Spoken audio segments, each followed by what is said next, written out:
I see you, Ty.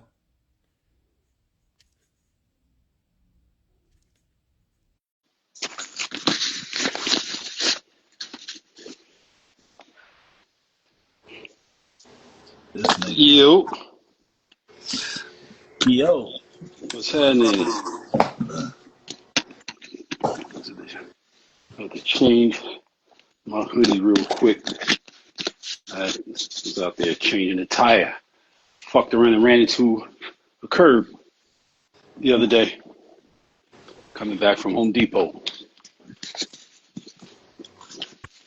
Fucked around and ran into a damn curb.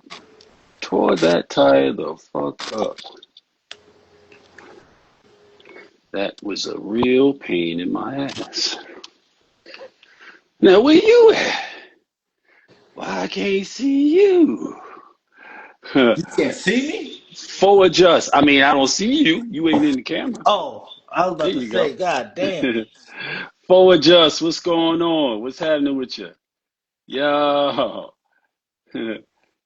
Gold line 72. Goldine 72. What's happening? UFOT04. What's good? What's happening with you, man? What's happening? Slim Tia, Artie, Art 13. Okay, that's what's up. Thanks for tapping in. Uh, let's get this official opening. Peace. What's up, everybody? This is Cavario H, and that is my son, comedian Ty Mills, and you are watching We Poppin' Son, the number one father and son podcast. So, what's happening with your son? Oh yeah, by the way, shout out to Blazing 420 WPAM on iHeartRadio, where you will be able to find us and listen and watch, learn, be entertained, laugh a little, cry a little, learn a lot. You understand? So yeah. So what's happening, son? What is happening, Bob? Damn. What happened? Uh, So what's going on right now? There's something I wanna talk. I sent you something earlier. I don't know if you got a chance to check it out, but I think I want to share it near to the end. Did you see it? It's a list of 10 things. 10 things they don't tell you about being a street nigga. 10 things they don't tell you before becoming a street nigga. 10 Street Commandments. Oh, Yeah, I don't know if I would call them commandments because commandments would be more like do this, don't do that. This is more insight. This is more, well, fuck it. If we're going to open it up, might as well go ahead and get into it. So this is more about what people who get involved with the street don't know when they get involved with the streets. This is more what that list was about. And I'm not really sure, aside from the fact that I'm a nerd and I'll be thinking about stuff all the time. Uh, and I'm a proud nerd. Fucking right. Remember, it's good to be tough, but it's much better to be smart. I'm not here still alive, healthy, free, and functional because I was tough. It helped, but not as much as people might think. You know, using my head is what kept me alive, healthy, and free, and off drugs. You know, so in thinking about that, it's probably what led me to making this list and thinking about that because how is it that I ended up in a manner or in a condition that most people don't, especially people, if you were really, really deep in the street, as I was, really, really deep in the street. I was in the street up to, yeah, here. I was up to fucking here. Okay. So there was no out for me. There was no out. Uh, there was never really an in since it was the reality into which I was born. So the likelihood of me surviving under any circumstance, especially those circumstances, was very unlikely, statistically speaking.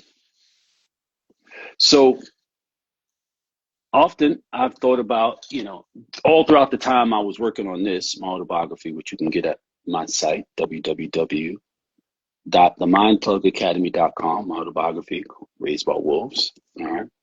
You can get it. And Hey, I got it for 20,000. I think it's on there for. you, I can't, it's like I can hear you talking, but it's like your words are going up and down. Can you hear me now? Yes, there you go. Better turn the mic up. Okay. So what did you just say? Oh, I was saying I got it on eBay for about 20K. So if you want to start a bid, hey, I seen it on Amazon for like $4,000. hey, man, Crazy, something stupid. I get you Um, selling my copy. so I I I thought a lot about how I ended up the way that I ended up. I thought a lot about that because I mean I did what you do. So it's a lot around that. It's like how how do outcomes come to be what they are? Is it simply you do a thing and then a thing happens? I mean, cause and effect. Not on the simplest level, yeah, sure. But I did a lot of the things that my peers did. I didn't get what they got. So it's not simply you do a thing and you get a thing. It's there are varying degrees of outcomes and almost an infinite number of potential outcomes. So what made the difference? And something that I've concluded really made a lot of the difference was I was being given insights, information about that existence, about that choice, about that lifestyle that most people had to learn through trial and error. And that made the difference. That made all the difference. So obviously, being in the street is more popular now than it was when I got in the street in 1980. It's gotten way more popular. Maybe now that there's no rap in the top 40, it might slow down. But I thought about like what are 10 of the things that people don't hear prior to getting into the street that not hearing them, not knowing them could make all the difference in the world in your outcome in the results. And I came up with these 10 things. And it was kind of off the top of my head and pretty quick. I'm sure as I play with this list going forward, and I reached out to my uncle, Butch Cassidy. I reached out to uh, my bro, Kev Frost, fam. I meant to reach out to his dad too, but I reached out to, I meant to hit, actually, I meant to hit Bump and Big D and ask them, at least one thing that they would think. I did share the list with them though to see what they say, but what are the things you think that like they don't tell you before you become a street nigga? Like, to get their insights. And my uncle gave me one. I'll share that with you.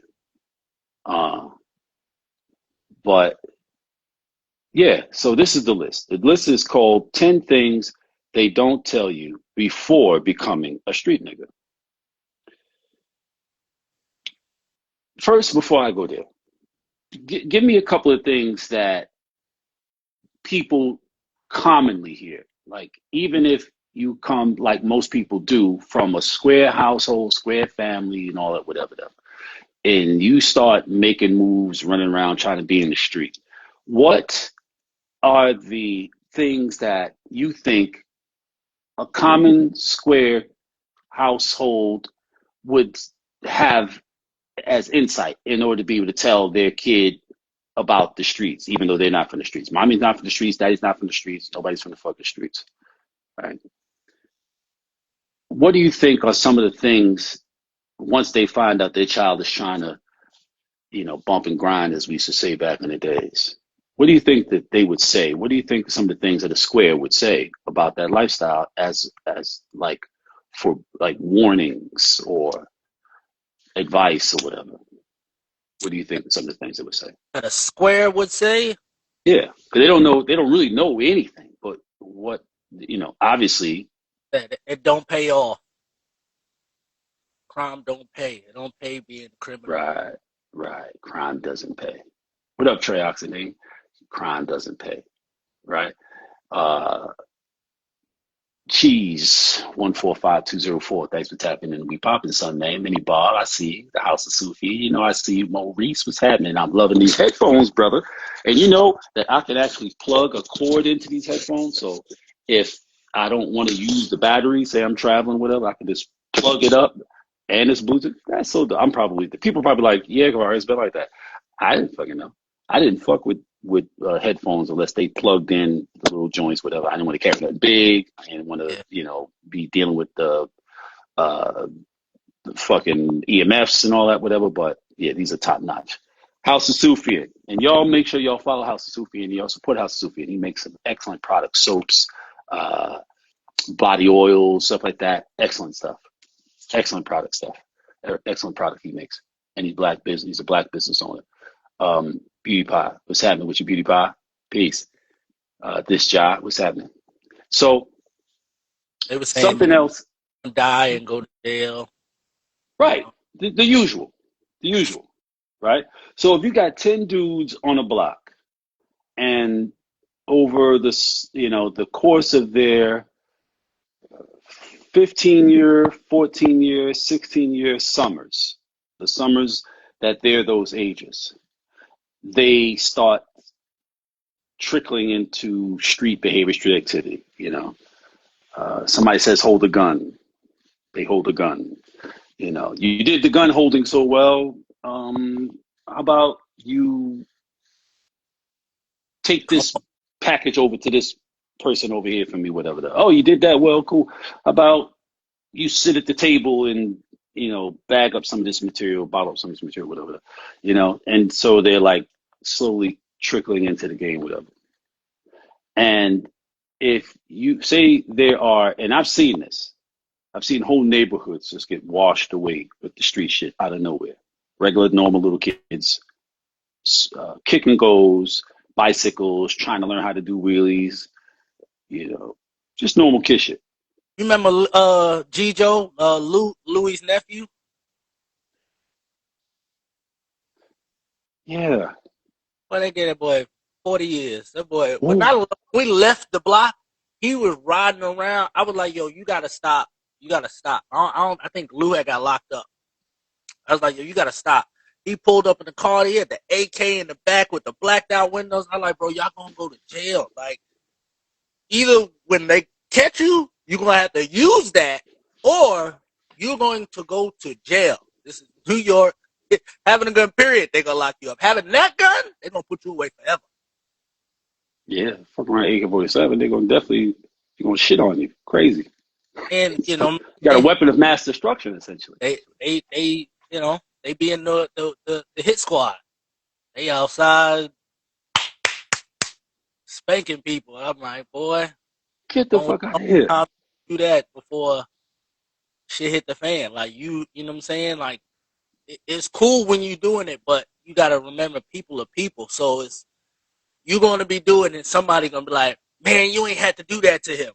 And that's gonna be that moment where the people go from loving you to fearing you to telling on you. That's it. That's the fucking process. I've seen it too many times. It happened with some of my partners in Sex Money. Some of them. Same pattern. Same pattern, bro.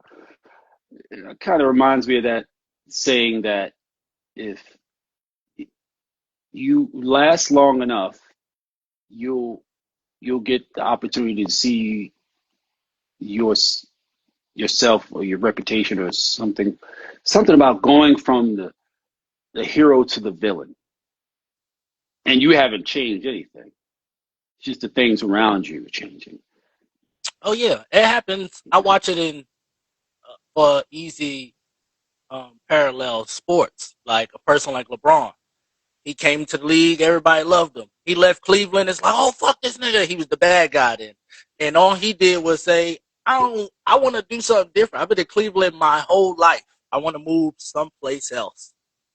And I took my brand and I moved someplace else. And they like, oh, you ain't shit. Fuck, they burning his jerseys and now you Hmm. the bad guy. And it's like, he's still the same person. He's still the same person that does all these things in the community, has ownership in all these houses and properties and does all these give backs. He's still going to do that. He's just playing someplace else. But, you know, you go from the good guy to the bad guy to you're in the That's something. That's something I didn't think about. That is something that would fit on this list of things that they don't tell you before you become a street nigga. Oh yeah, that too. You blow up. You from New York? Go down to DC and blow up. Niggas, I'm like, man, that nigga ain't. He don't fuck with us no more. Nigga, you still the same nigga, but you like, nigga, this why I get money. What you talking about? Like, I'm still a New York nigga. You think I'm not down? When I'm down there, they look at us like them the New York niggas, and I'm down there putting on for my city, but they like, nah, this nigga left. Like, boy, y'all niggas Yeah. don't respect growth or evolution or nothing. You just want a nigga No. to stand there and just No. stand. As long as you can see him, it's like, yeah, he doing it. Even if he not doing it, it's like, nah, but he right there though. I get. What do you think that's about? Um, Proximity to greatness. Ding, ding, ding, ding, ding. That's exactly what that's about. And to a greater degree, maybe this is just coming off the top of my head, but maybe that is one of the things that makes a person think, just relating it to like the drug life, might make a person think, you doing it, I don't have to. You representing so strong and so I don't have to do it. You representing the block, you representing the hood, you representing the city. So I don't even have to do it. I'm living vicariously through you. I didn't got to do nothing. You know what I'm saying? You got my block or my neighborhood or my city so turned up. I'm getting residual benefit just for being from here because of what you've done. Like, I guess you could say for Cleveland as it relates to the LeBron brand. LeBron definitely brought a level of regard and respect that Cleveland has never had. When I was a kid, there was a show on TV called WKRP in Cincinnati. And it was about a mid-level radio station, local radio station, whatever. And it was just really all about the everyday average Joe Schmo trying to schlep through life every day and manage it in existence and stuff like that. And it's just situation comedy type of thing. But it was always, and this was popular back then. It was very popular to disrespect in movies and TV shows. It was very popular to disrespect Cleveland. And when LeBron did what he did at the early part of his career, then it became a little more like pride in that being from Cleveland. Cleveland's got really, really bad reputation. It's always been like a place that was referred to as depressing and unattractive, and nobody went there on purpose. It was the kind of place that you kind of got sent to when the world didn't want to be bothered with you anymore. It's the truth. You know what I mean? So the same type of energy around something like that is very prevalent in the street life. Very prevalent. Cats living vicariously through other people. So, okay, let me read it. The 10 things they don't tell you before becoming a street nigga. 1, you need law enforcement. I bet people probably wouldn't think that not only wouldn't be number one, it wouldn't be on the list. So, when you become a street nigga, before you become a street nigga, the motherfucker telling you, hey, shorty, run to the store. Oh, shorty know how to come. Oh, shorty know how to bring back my change. Or shorty's trustworthy. Or shorty's competent, which is how it used to go. That's how you got in. First is run to the store. Oh, which one of y'all want to run to the store to see who got the go in them, who got the get it in them? You know what I'm saying? Oh, I'll go. All right, that's the first sign that you got that go get it in you. Okay, here, here's $20. Go to the store. Give me a pack of cigarettes, which at the time I'm referring to or thinking about, my time coming up as a young kid in the 70s, pack of cigarettes was, I'm talking about 74, 5, 6. Pack of cigarettes was like, 50 cents, 75 cents, right? And 16-ounce Pepsi is like 25 cents, 30 cents, something like that. And they give you $20 bill. So you and your mans, y'all go running down the block, you 4 or 5 of y'all, whatever, go run on the block, y'all go to the store, you know what I mean? You do a little this, throw a rock, mess with a girl, whatever. But you get to the store. You get in the store, and it's like, yo, all right, so, go get the soda. Hey, can I get a pack of cigarettes, whatever? Yo, what kind of cigarettes? He said he's at the Pall Malls, he said the Marlboros, he said this or that. All right, well, boom. So you're demonstrating your leadership skills, you're delegating responsibilities. You go get that, you go get this, you said bag of Bonton potato, right? And then you make the transaction, you get a man the $20, the man give you back your change. This is long before they had these registers that would tell the person behind the register exactly how much change you're supposed to get. You had to be able to count. So you get back to the person. Firstly, you came back. That shows you trustworthy, shows you responsible. You got the foundations for being responsible and trustworthy. Then you go, okay, where's my change? Or you offer the change. They even got to ask you. You offer the change, and it's all the change. You didn't say you lost it. You didn't come back with the wrong change because you don't have a fucking count. These things show competence. These things show reliability. These things show character. You might be 9, 10, 11 years old, right? By the time you are, say, 12, 13 years old, or 11, 12, years old, they might be like, hey, specifically, the group is there, but specifically they call you out. Hey, Ty, come here for a minute. Hey, do me a favor. Take this down the block into the bar, and Mr. Tony? Yeah, give this to Mr. Tony. And come right back. All right, y'all. Let's. And you got no. You go by yourself. Oh, okay. All right, y'all. I'll be right back. That's how you came along. That's how you came in. You were being groomed. You're being groomed. You're being interviewed. You don't even know it, which is the best way to really interview somebody, right? If you really want to know who a person is, all you have to do is really act like you can't do anything for them or aren't going to do anything for them, whatever. It's like people treat people whom they don't think can or are going to do something for them differently than they do somebody that they think can get something out of. So cats would, be like, yo, do me a favor, run on the block, take this so. Oh, okay. Bomb. You go, you do, you come back. They'd be like, all right, cool. Here, here's $20. $20, like $20. Like you take 5, 6 dudes to the movies, get a bag of weed, and everybody gets hot dog, everybody gets soda with it. With $20, like nigga, y'all gone. It's we got a day. You know what I'm saying? But all these little things kind of set the stage and start to discern who is who in this scenario, in this neighborhood and block or whatever have you. And only when you have that kind of proximity to the streets and street activity do you get access to this kind of obscure insight, where somebody would tell you something that wouldn't be obvious to a square. Like, the only thing you're going to get out of the streets is jail or dead. Like any and every square can tell you that, because from their distance, all they know is that He was there yesterday and now he's gone. What happened? He went to jail. What happened? He got killed. What was he doing? Selling drugs. He's in the street. So from any distance, you can pick up on those things. That's not a sufficient amount of insight to come into the street with and think you're prepared for what the streets will require of you.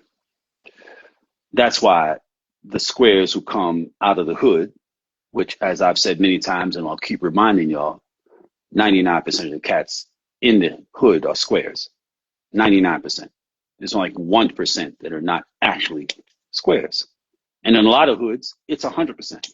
Everybody's a square. Everybody comes from a working class family, working class poor family, not street people at all. And being a desperate person and jumping and stumbling into the street and being a person who comes from street people with street training are completely different things. And you can both live in the same block, the same building, the same fucking floor. You ain't the same people, right? That gets back to the threes and the ones and that type of shit. So that is not something that would automatically come to a person. Law enforcement, you need law enforcement. Yeah, nigga, need law enforcement. You need them. You need them to want. In order for you need them because without them, without the threat of incarceration, there would be a great deal more people underfoot in the streets. In addition, it would be far less profitable if it were not for the threat of incarceration. Right? Everybody be like, well, shit, what am I risking? Sure, fuck it. Why not? You know? Finally, the more people they lock up, the fewer people you have to worry about trying to knock you out of your box. Ultimately, the police call the herd. The police keep the numbers down, right? It's like deer season, right? At a certain point, you got to start like hunting these deer to keep them from overpopulating. Because they overpopulate, they can start to do a lot of damage to the environment. You know, eating up people's shit in their yards, like they tend to do around here certain times of the year. But the cops that see the ones that's reckless and wild, and they like, oh, we're gonna get them out the way. Them right there, that's handling their business, not doing nothing. They have a structure and order. We're gonna leave them alone. We'll because they're not as much of a threat. We're gonna come around and get them, but because they're not in it. That's that. As a person who was in that existence and in that experience, I always looked at it like that. I always looked at it like, as long as I'm doing what I'm doing in such a way as to create as relatively small a footprint as possible, or be as noiseless as possible. I had a major footprint, but I was noiseless. You dig? So I'm the guy on the block that's doing the numbers. I'm the guy on the block that has the thing that's happening and everything else is happening around it. Any block I was on a lot, several different cities, and anybody who was around cannot deny that whenever I was on the block, I had the action. I was the one with the lines, because I was the one who had the access to the material. I was the one who had the access to limitless amounts of high-end narcotics because of my family situation, right?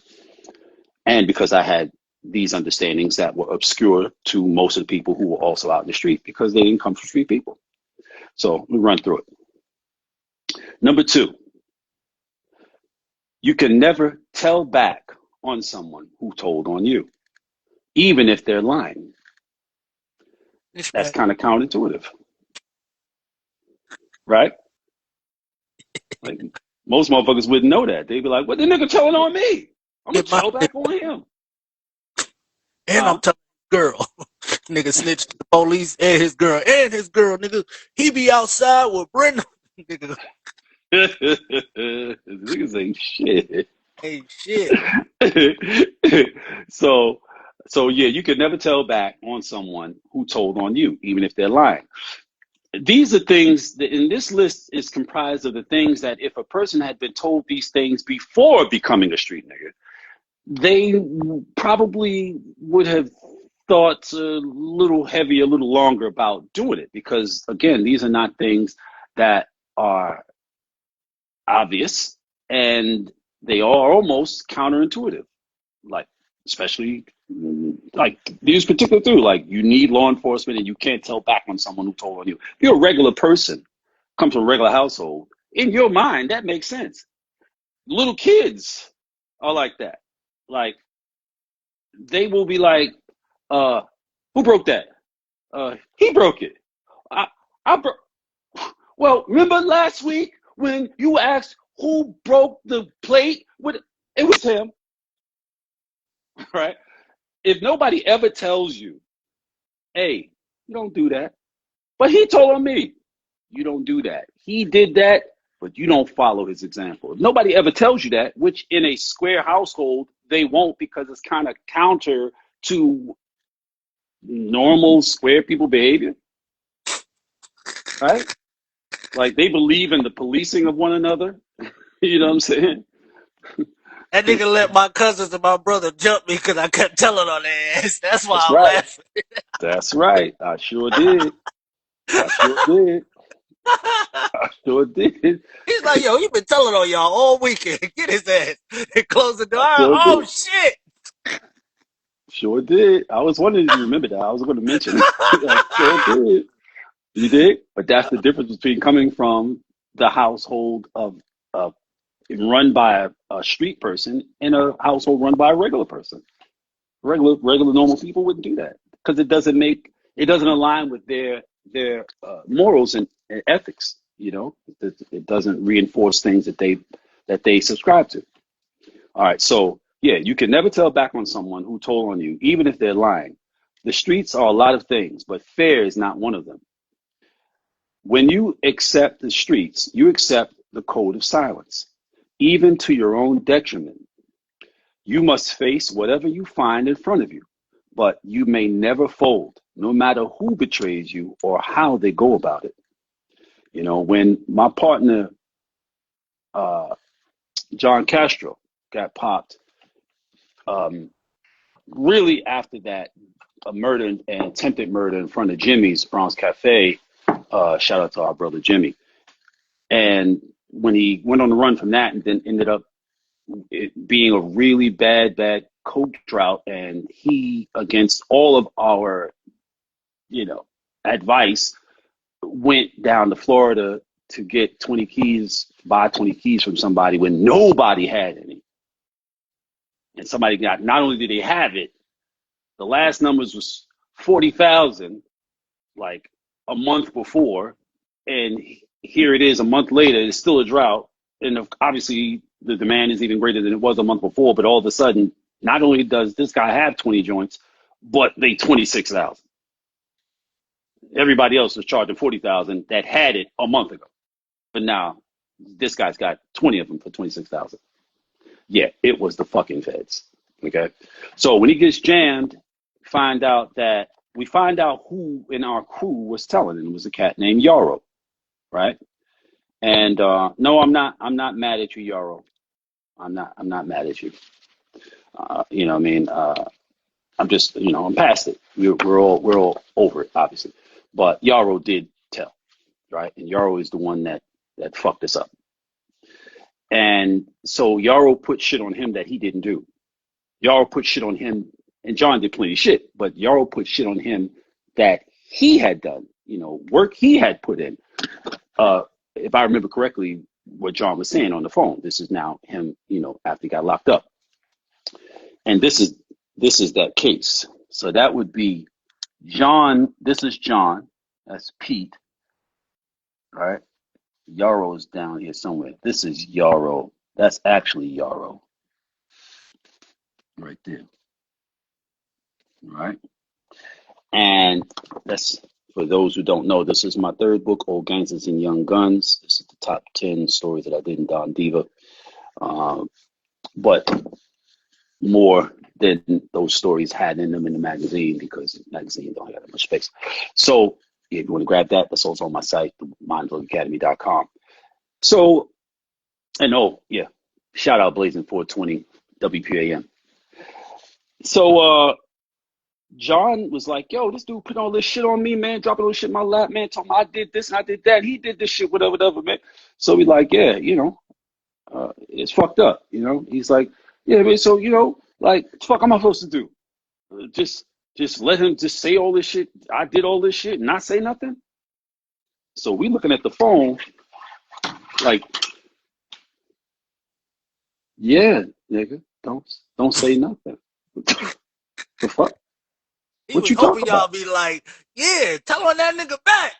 Cause he was No, nigga. over. No. Don't start telling nothing, nigga. What the fuck? We're in some of them stories, nigga. It's Yes, a lot of shit that. yes, yes, What are nigga. you Don't talking say about, nigga? nothing, nigga. Go fuck. So that was a very uncomfortable moment. So, Do I want you to tell on the crimes that I was there for? Fuck no. No, like, nigga. are you crazy? What the fuck are you saying? So, but that's real shit, right? And John comes from a square home. John was a corrections officer. You know what I'm saying? So the home he comes from, the circumstances he comes from, that put him on the trajectory that led him to becoming a corrections officer. You did? Like, I, I once said as a little kid, I must have been 5, and I said, you know, I want to be a policeman when I grow up. And Reno looked at me. He was in the house. He looked at me. He looked down at me. He looked around. He was like, "Don't ever say that again." I said, "What?" He said, "We can't be cops." I said, "Why not?" I'm 5 years old. He was like, "We can't be cops." No, no, no. Don't ever say that again. Don't say that again. And don't let them hear you say no shit like that. Don't ever say that again. He's like 14 years older than me. So he's 19 at the time. And so, you know, it's just a different environment. It's a different influence coming from street oriented people. So, okay, His what's story, next? his story would be interesting. Ooh, Reno's story oh would God. be interesting as I've been fuck. trying to squeeze stuff out of him. A lot of what I was able to get out of him is in Raised by Wolves, but it's, bro, you would think that my mother would pop up out the ground and do something to him. The way he at 73 now still holds on, like he will. It's like, nigga, tell me what the fuck happened. What was going on when I was a little kid? He's like, I can't go against the grain. So like once a year, I get something out of him. We be talking, and then something will just come out. You never said it before, motherfucker. He doesn't notice, but I record all our conversations. He don't watch Instagram, so he don't know. I record all our conversations, so he gonna slip and say some shit. That's how I be updating Raised by Wolves. So, uh, okay, number 3. I'm gonna move a little faster. Uh, Number 3. At first, you own your things, and then your things own you. The most common motive, and this is the reason why I say this, the most common motive for choosing the streets is poverty. Like most things, poverty has levels. There's the level of not having the basics, a roof over your head, food in your fridge, clean clothes on your back. Then there's the level of not having the extras, designer brands, a fancy car, and money to blow. Often, street niggas trying to get revenge on poverty. That's what I used to tell Meech and Ills and them. Like, buying up all this shit is not going to change the developmental experiences you had. You'll still have been the poor kid, the kid who didn't have enough, the kid who might not have been as clean as he wanted to be, or whatever, kid going to school hungry. Those things will not have changed. Those memories and how they make you feel won't go away because you're buying yet another car in the last 40 days, your fifth or sixth car. Like, it won't change. That will always still have been the fact. And until you deal with those residual emotions and the psychological trauma of having experienced that degree of uh, poverty, you're just going to be motivated to do dumb shit with whatever fortune your experience is affording you. All right, so often street niggas trying to get revenge on poverty buy up everything and anything. But one day they realized that although they came for the stuff, now that they have it, they must stay in the streets to maintain it. no matter how tired or paranoid they may get. Now, this was my experience, right? Uh, I grew up being accustomed to nice things. I had a appetite for nice things, and then I came up in a lifestyle that gave me access to be able to get those nice things at a very early age. And then, it was all good. It was right, just continuing on the path that I had been placed on from the moment I touched down. But then at a certain point, it's like, damn, I'm tired and I'm paranoid like a motherfucker. But stopping is not an option because my entire existence is predicated on the level of income that this situation affords me. And I don't have any other skill sets. I don't have any other education or training or whatever that would enable me to be able to generate this type of income, the degree of income that would help me to sustain this existence that I have, that my family is accustomed to. And yeah, so now the shit owns me. My shit I own, it owns me now. Now I'm living for it. Now I'm living to maintain it. Right? That's not something that, if you don't have access to a real street person, that is not something that would ever occur to you. It'll never occur to you till you get there and you're like, where the fuck am I put this money? Not that you have to hide it from your parents and all that. I'm talking about like you got, 100,000 cash dollars that you need to put somewhere, and you live in the Bronx. You live in Harlem, like you live in the hood.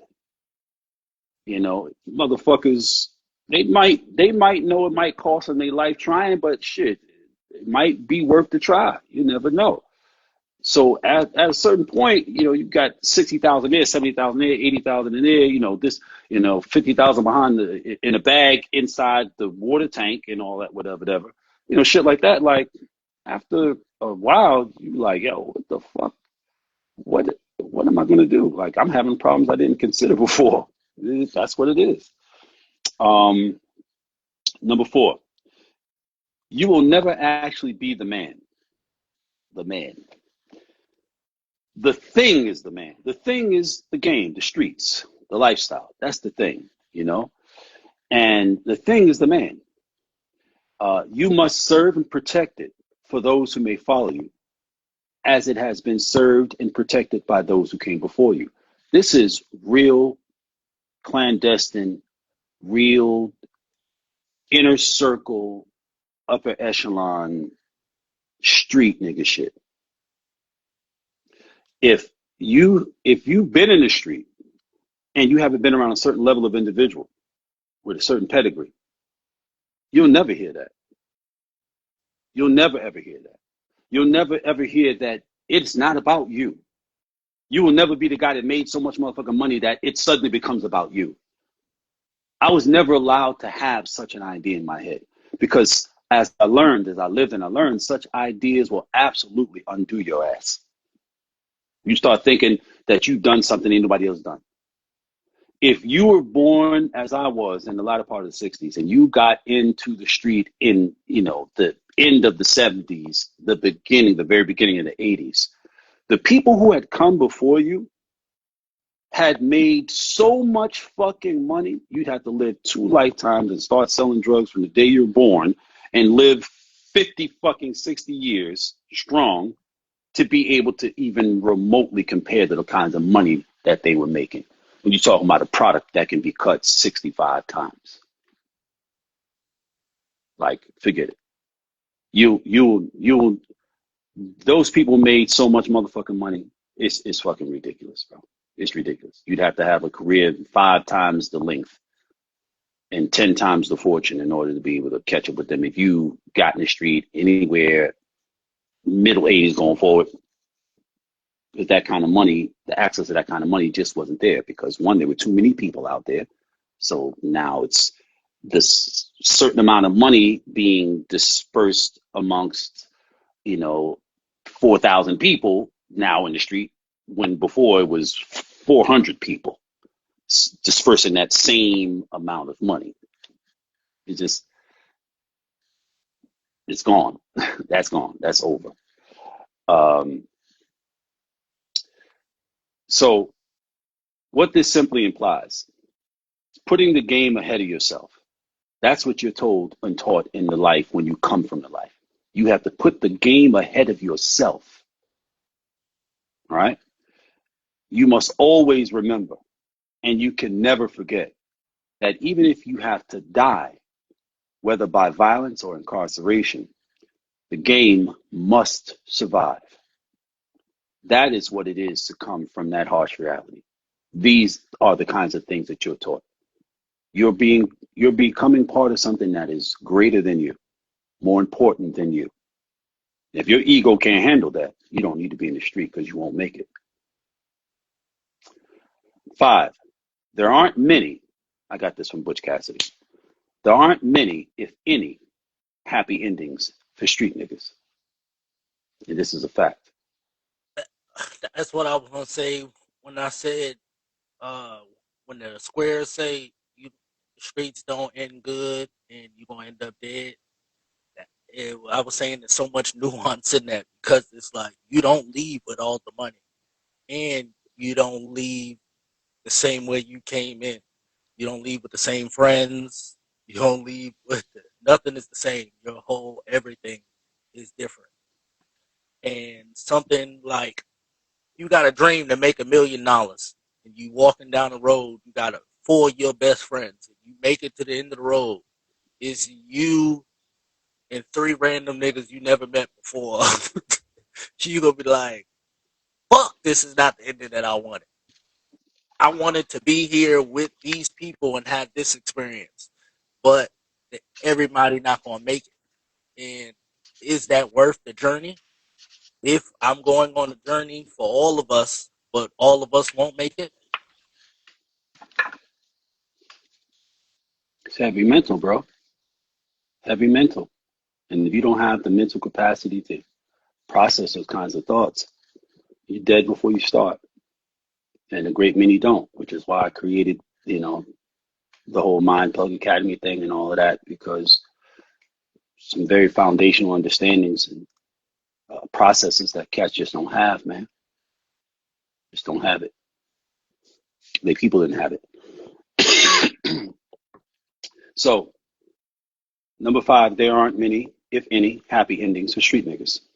You must accept that you have chosen a path proven to almost definitely incarcerate and or kill you. Number 6, it is often harder to hold on to the money than it is to get it. You must tackle the task of managing more than your mind may be ready for. A fool and his money are soon parted. Most street niggas turn out to be uneducated fools. This common question: what happened to all the money? Did you not hear the part where I was saying I was going out every night spending $5,000-6,000, just on casual shit in the course of a day? Like in the course of a week, you might give away $2,000-3,000. Somebody need help with their rent. Somebody need help with tuition. Somebody need help getting their car out of the impound. It's 200 there, 300 there, 500 there. You're giving away tons of money. You're spending tons of money because don't nobody spend no money when they with you. You pay for all the food, you pay for all the entertainment, you pay for all the entry fees, you pay all the parking, right? Then you have your lifestyle. There was a time when my monthly bills were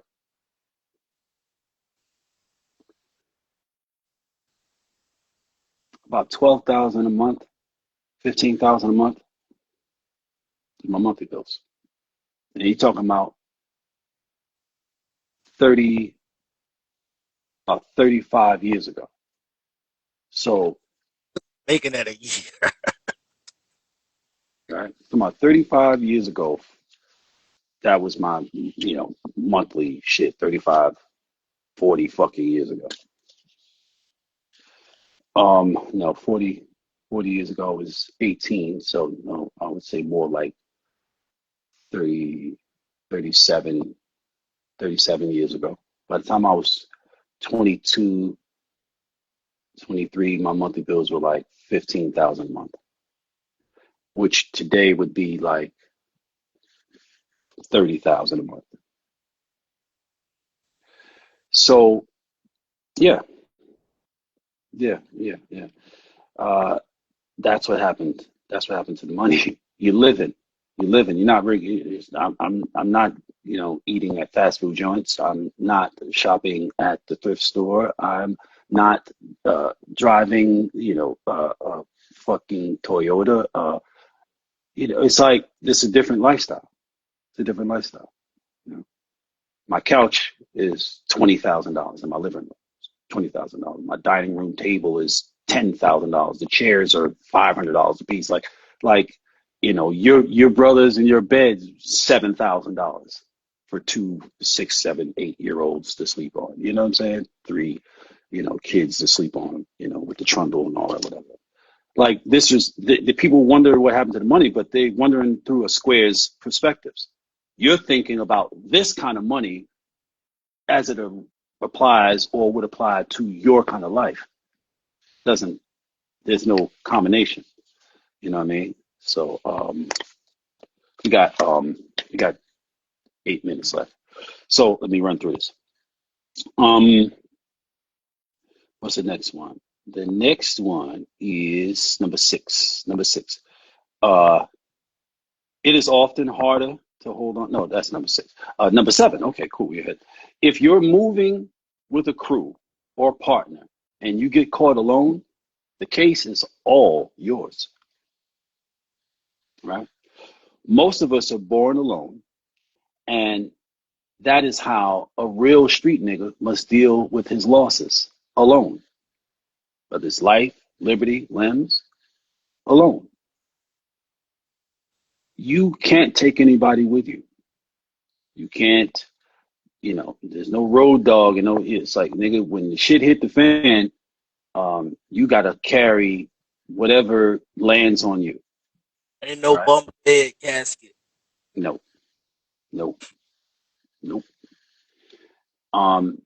Number 8, many will inevitably find out that in choosing their team, they've also chosen their executioner.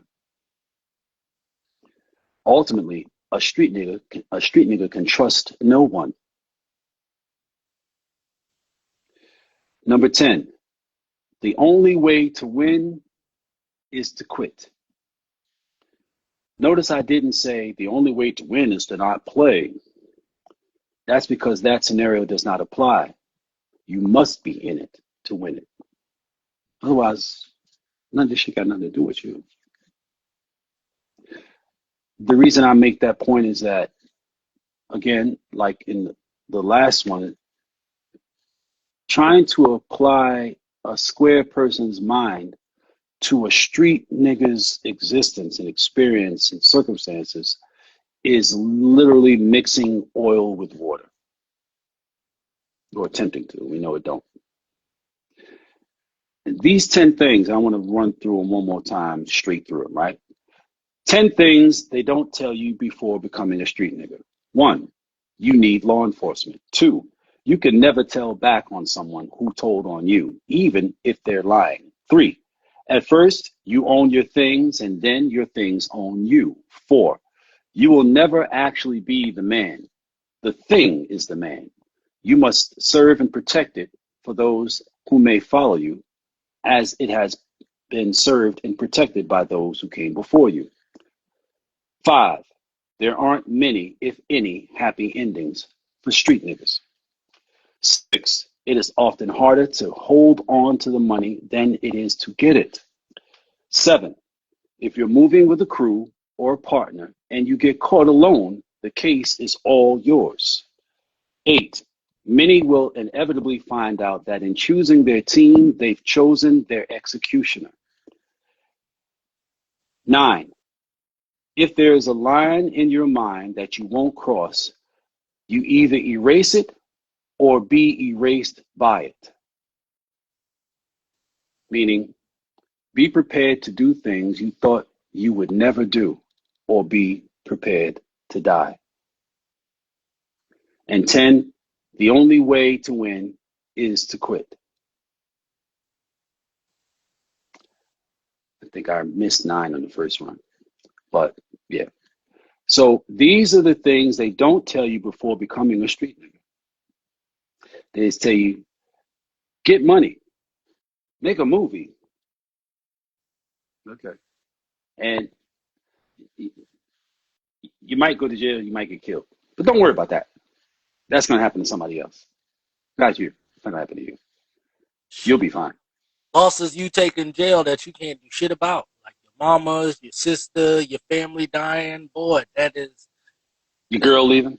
Yeah, you that pain, you ain't gonna never get over that. Oh, your girl. Oh, that's a whole nother drag session. That's a whole nother mental drag session of her answering the phone for a couple months, then going missing for 4 months, then her and the nigga on the outside break up, so now she back answering the phone and shit. Like, yeah, niggas running through your girl. Your whole crew, everybody trying to run through your girl. Especially once they found out that the lowest nigga on the totem pole got it. It's like, duh.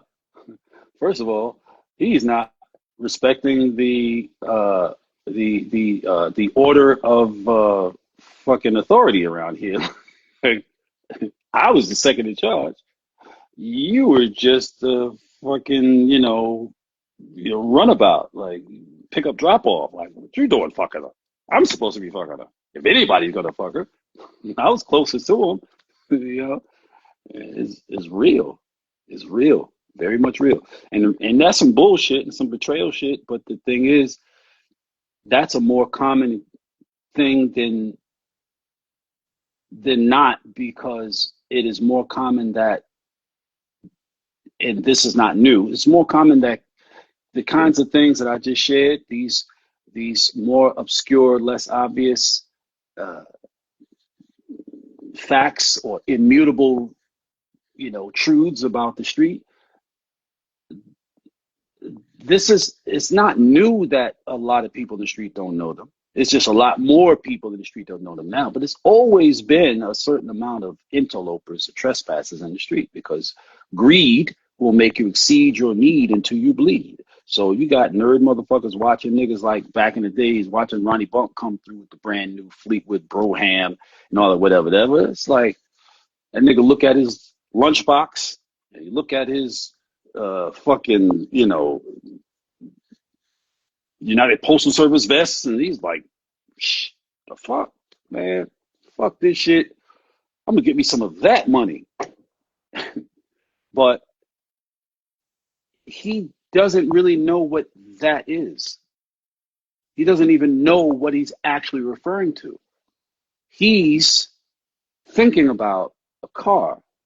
He's not recognizing this ain't about a car. It's not about a car. You're not choosing a car. You're choosing an entire existence that come with all type of shit, a lot of which you don't want. Come with some access to some shit you do want, but it come with a lot more shit you don't want. That's what you're choosing.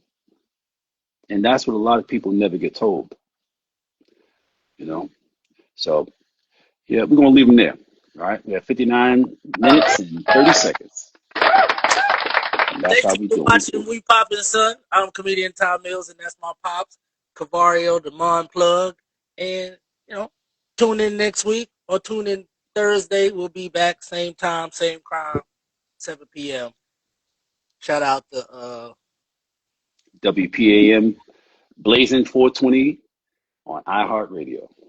I'm about to blaze 420, so hell yeah. Love you, son. Think critically, live wonderfully. Peace. Yeah.